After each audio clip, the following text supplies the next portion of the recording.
how can we make Challenger Score work in Overwatch 2? Obviously, Challenger Score is a new system for the season that they are going to change, I'm pretty sure, coming into the next season in a couple of weeks, but I just thought I would give out some thoughts on what they can do, what they should do, and also just general thoughts on the system. It's bad.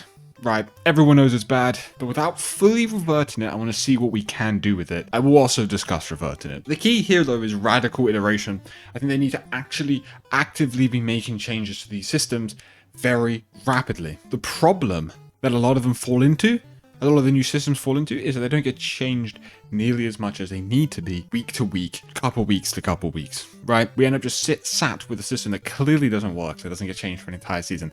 And if we're able to make these rapid changes, we're able to figure out what works best. The season that this happens on will be messy, but you have to kind of keep changing things to just see what happens. With that in mind, let's get into some ideas. Okay, option one, if we are reverting, I said that I wasn't going to necessarily talk about it, but let's say if we are reverting, what do? We bring SR back. We go even further back, right? Overwatch 1 SR system was great. We just need to add this back to the game. Essentially across all ranks, not even just the high ranks. Everywhere should be SR. It is great. Hero SR is in the game, so you aren't unfamiliar to these numbers. Just add it back to the normal thing. If they do that, seriously, it will be a stupendously great update. And then you have to introduce some form of decay for the higher ranks. That is essentially for the highest ranks. I mean, like I'm not massively against like even the some metal rank decay, but that's unneeded. Possible decay approaches are reaching a minimum amount of games a week. Otherwise, you will start to decline or you'll start to lose some of your SR. Again, I am targeting sort of Grandmaster Champ with this, so do not worry. This sort of means if you don't play or win 10 games each week, which is, I mean, would be a small amount, but something around there, then you will lose some rank and you will start to drop. This helps negate people who maybe have 10 different accounts, all in champ, all in top 500.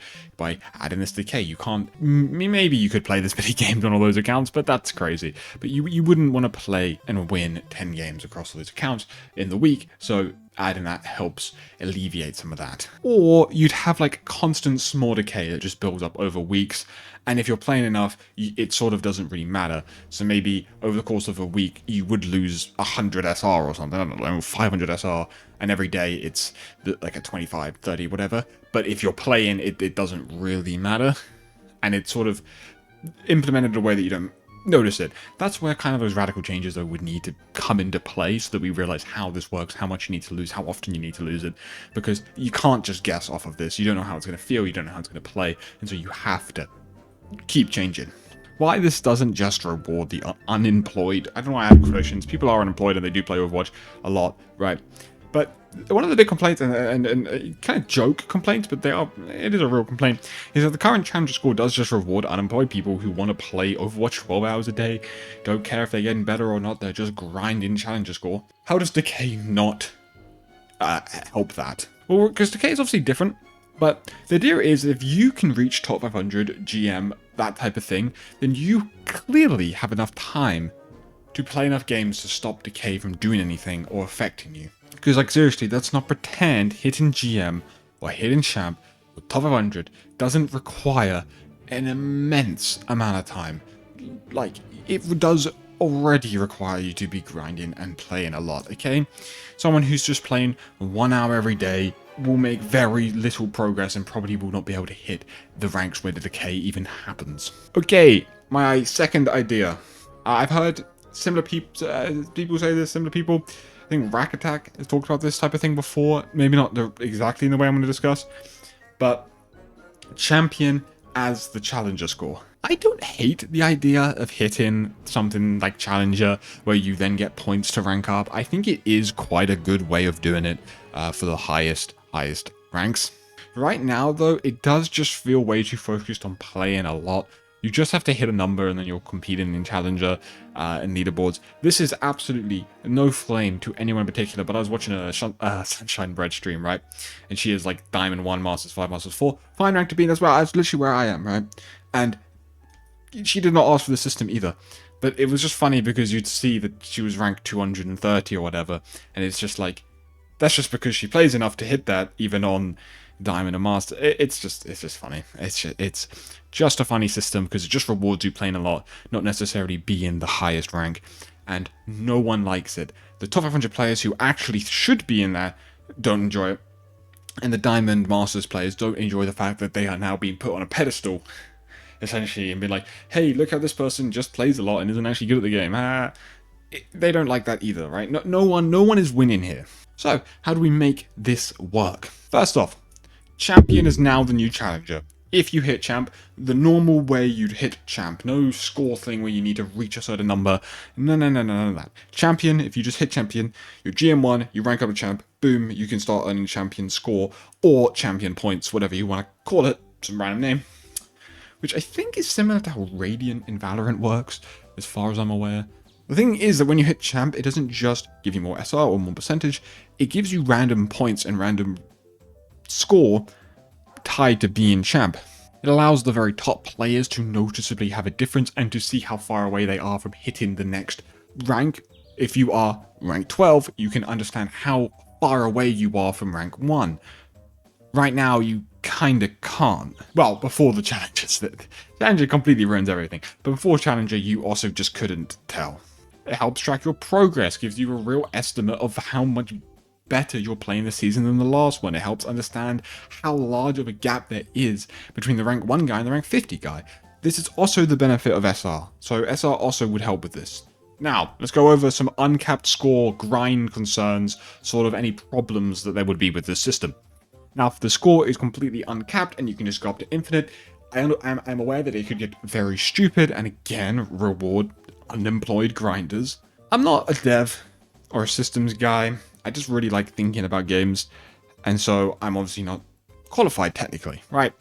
I'm not qualified at all, not even just technically, just not at all. But I do think there are a way around this, and so I'm going to give some of my ideas, and I can't give, exact numbers or exact reasons, but these are systems I think would work, and I would love to see why they wouldn't or would work. So first off, my initial idea is that the champion points are awarded by the lobby that you are in. So, let's break this down. I've got this written down somewhere, so if I'm looking across, that's kind of why. But it's like, it's just this. If you're rank 1 and you have 200 champion points and you get into a lobby, which is about rank 20 to 50 players, right? You just happen to be the rank 1, but everyone here is about 20 to 50 with an average of 75 points. You would gain significantly less from that game because you are rank 1. Meanwhile, if the rank 50 player, who only has about 50 champ points, wins that game, he will gain a lot more because the enemy team had the higher average score. Right? This does a few things. It helps actually separate better players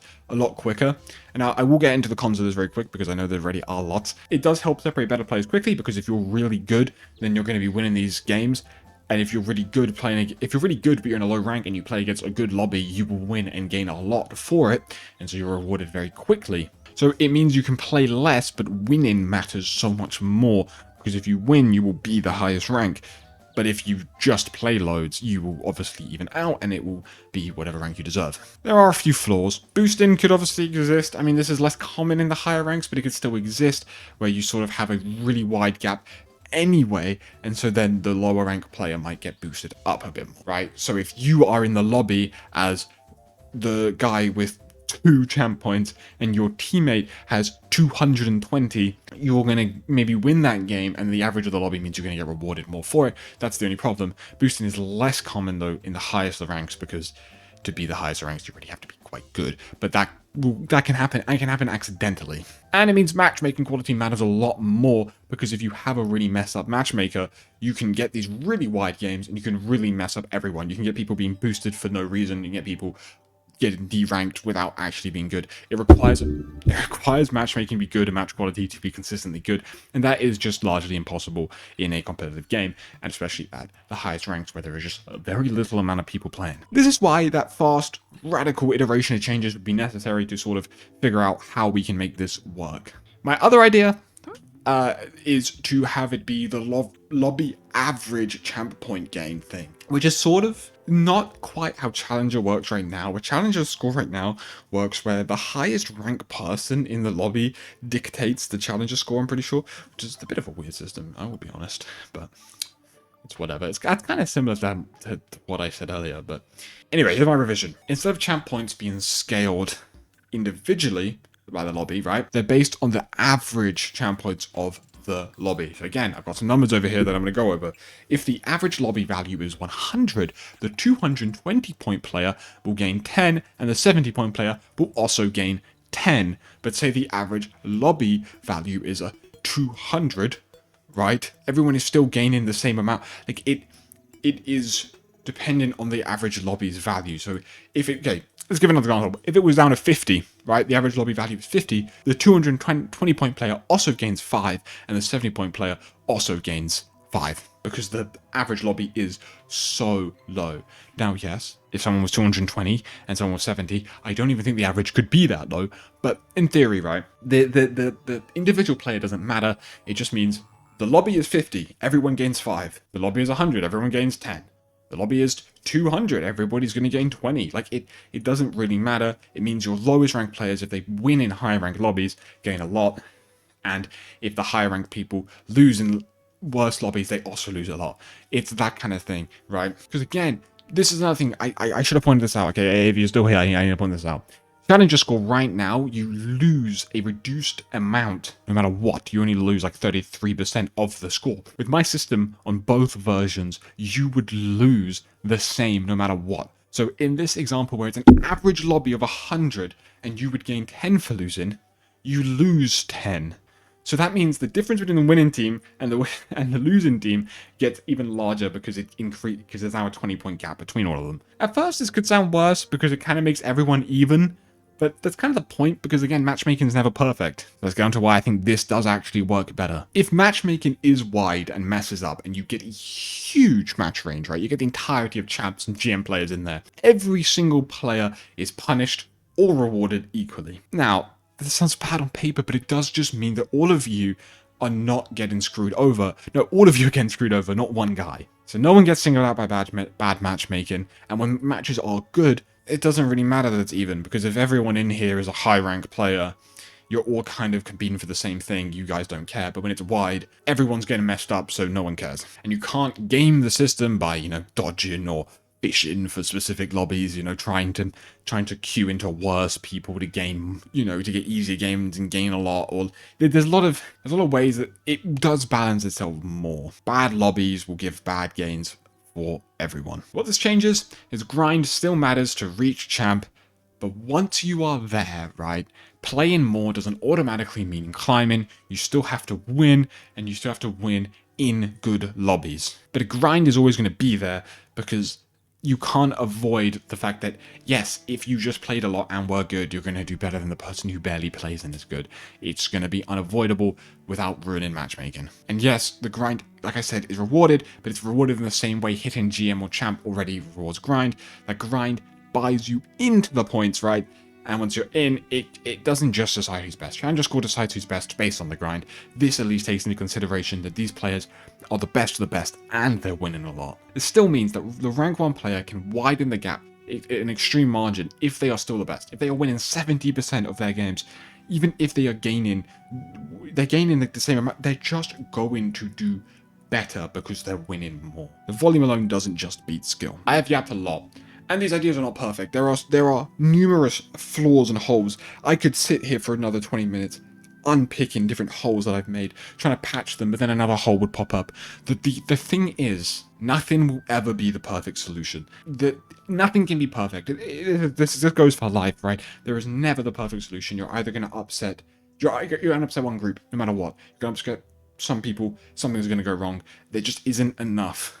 There's just not enough ways to fix something. Every rank system will have its downsides.